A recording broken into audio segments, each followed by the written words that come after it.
keep the same energy. That's all I'm saying. Just be consistent. I don't care what you do, but at the end of the day, as long as you're consistent, it will all make sense.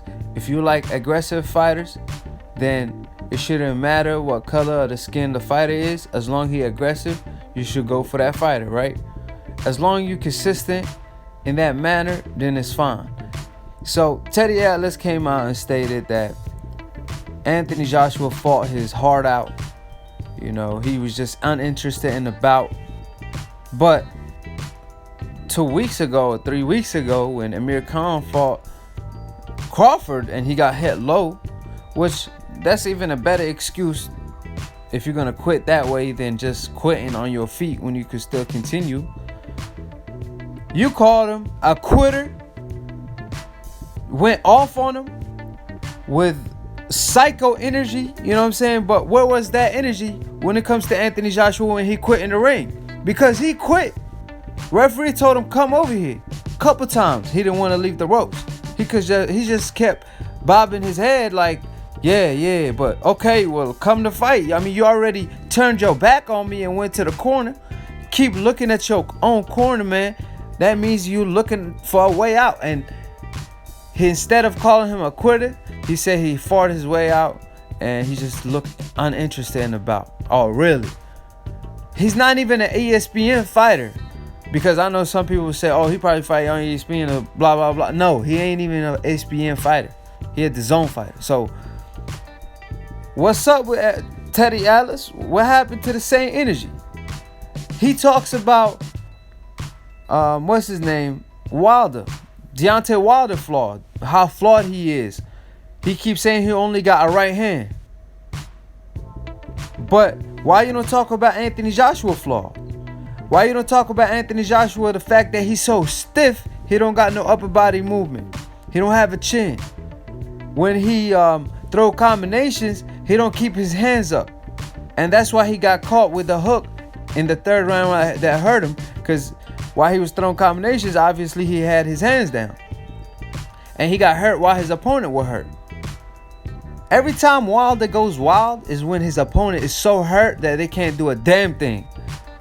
And at least he never been hurt in return where he got dropped in the process, you know what I mean? So I made this video just to point out Eddie Atlas, you know, contradicting himself and on multiple occasions, really. I mean, he was one of my favorite commentators back in the day, but nowadays I don't know what happened to the man. I don't know if it's age, I don't know what it is, you know.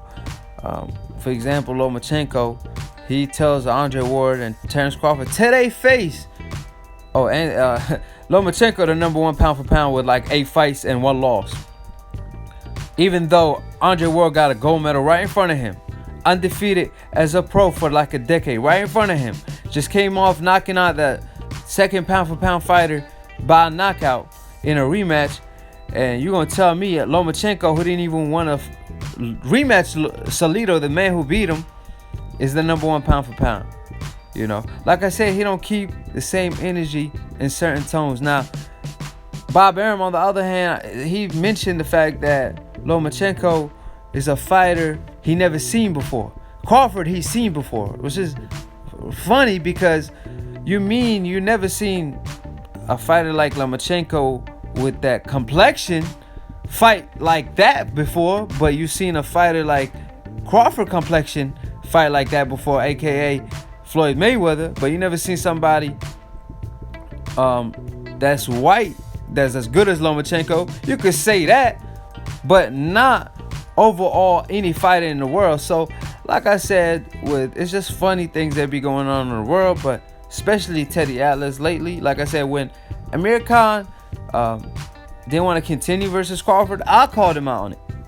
Yeah, I'm an Amir Khan fan, but I tell the truth no matter what. I put my feelings on the side. You know, I said it was a low blow, but it was more toward on his leg, and he was just trying to find a way out, and that's why he quit. I didn't try to sugarcoat it, try to give him an excuse, even though there was an excuse to be given if somebody wanted to give an excuse. But Teddy Atlas, the man quit in front of the whole world, coming to America, his debut was a failure and he turned out to be a quitter in front of the whole world, and you gonna try to justify that for him? Now, if it's Wilder, I promise you it'd be a complete different energy. Even when Wilder has a great performance, he's still pointing out his flaws. Oh, you know, he's still a flawed fighter. He's this, he that. Well, guess what? Wilder fought fighters. 70% of them got more skills than him. Ortiz got way more skills than him. So how come Wilder stays knocking these cats out? Apparently, he got skill to his madness. Apparently, his awkwardness make it harder for opponents to counter him. It gotta be something, man. That's all I'm saying. So, Teddy Atlas, man, maybe you're getting too old for the sport. I don't know what it is, but Teddy Atlas got to stop.